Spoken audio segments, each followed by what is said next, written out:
Okay, this episode's about what you need to do to have a chance at being a serious trader, have a chance at being a successful trader.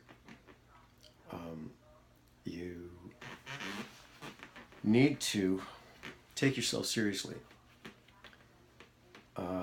You do need, I believe, to go through losses, and you need to go through big losses in order to discover how that feels.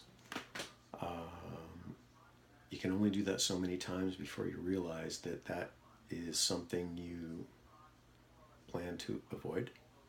Keyword plan. So you have to plan to avoid losses. You can't be impulsive in this job. Um, you need to take yourself seriously. You need to really view yourself as a business person. You need to view this as a business. It is the most important thing you're ever going to do, and that's invest your own money. So that is something that, you know, if you screw it up, you screw up your life. If you're starting with a little bit, you make yourself some money in the summertime. You're 21 years old and you want to go and have some fun in the markets and see what it's like. That's different. You want to blow $1,000 and see what that's like. That's different. But for me, I retired 5 years ago when I was 51, turning 52, and I needed to be serious. Unfortunately, I wasn't able to commit my mind to the job of trading because I wasn't free to trade. I had just become separated from my wife, and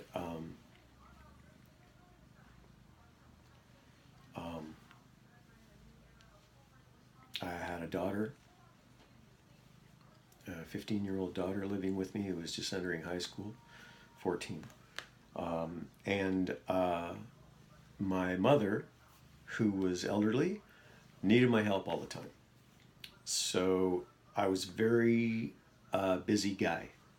And it's a good thing that I retired when I did, because that gave me a lot of time to do the things that I didn't necessarily want to be involved in, but that I was involved in. Those are my responsibilities in life, and those are the things that I had to take care of and deal with. And my trading took second seat, took the back seat. I didn't realize that, but it did. And I didn't know it at the time. I thought, I would have certain times when I would go into the market and I would just bash it. I would just knock the ball out of the park, but sooner or later, I'd have my ass handed to me and I would lose money.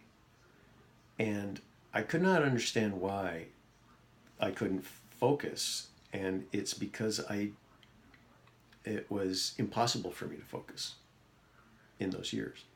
It just was. And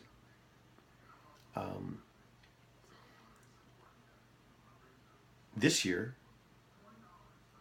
my mother passed away. And for the whole year ahead of that, I was at her house every day helping her. And she got into long-term care home for the last 6, 7, 8 months before her death, which was last May. And I was still seeing her, not quite as much. I was getting a break, but I was still seeing her and still going and visiting and everything. But other people were visiting too, more often. The family was more involved. So it was great. I was having a break. And so I was not able to, I didn't realize what it meant to have all of that responsibility come off of my shoulders. And during this past year, it's Christmas time now, during this past year, I flipped a house and I made 60% in my trading account. Flipped a house successfully, bought it for 175, put almost 100 grand into it, and sold it for 335,000 in 5 months. And so that was a success. And my daughter, who is now 20, was 19 in April. She said to me, Dad, she wanted to buy a car. I was against it. And it wasn't so much the car, it was what she said to me when she bought that car, because I was against it. I didn't agree to it. She could always do what she wanted. I mean, she's 19 years old, going to be 20 soon, so she could do that. But she did say to me, Dad, I'm an adult. You can't tell me not to buy this car. I am an adult. So, that stuck. That was like, parents always wonder when's the day going to be when they let go of their children and let them go and fly out of the nest. And I think that was the day for me, because even though I was against her buying the car, I didn't put up that much of a fuss. I wish she would have called me and taken me to help her buy it, but she didn't. And so she got the car that she got. It's cost her money since, cost me money since. But the point is, I have not been so concerned about my youngest daughter like I have been for the last 20 years. I'm less and less responsible for her now. She turned 20 in August. She's 20 years old. She's having lots of experiences, and she is an adult. So I don't have that much to do with her. I do things with her, but I'm not responsible for her the way I was. It's not on my mind, and I'm free. I've said this before. In one of my videos before, I talked about this, but it really is what you need to be a successful trader. You need to be unencumbered. Your mind needs to be free. You need to be able to focus, right? You need to be able to focus. And you need to take yourself seriously. And when you can take yourself seriously and see yourself as a professional, your trading will continue to improve.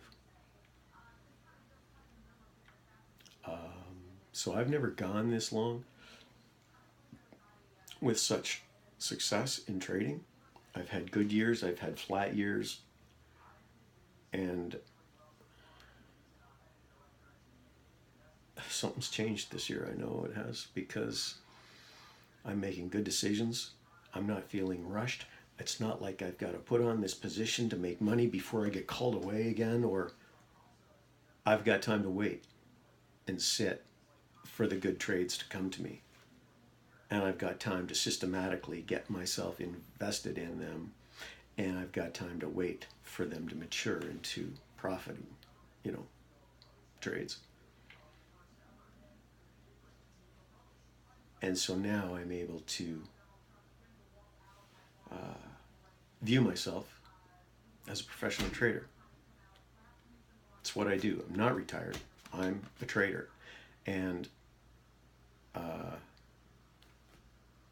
very happy about it. I'm very happy that this, call it an epiphany, call it a revelation, call it an insight. I'm just realizing every single day that goes by, I realize how important it is, because I never knew. I thought I was doing everything right before, but then I'd end up with these drawdowns, and I'd have to deal with those and scratch my way back. And now my drawdowns are very, losses, right? Your account goes down and then back up. My drawdowns are very few and far between now. And my trades are more profitable and more consistent. So the ability to take yourself seriously is imperative, and you will become a successful trader if that's what you want. Success.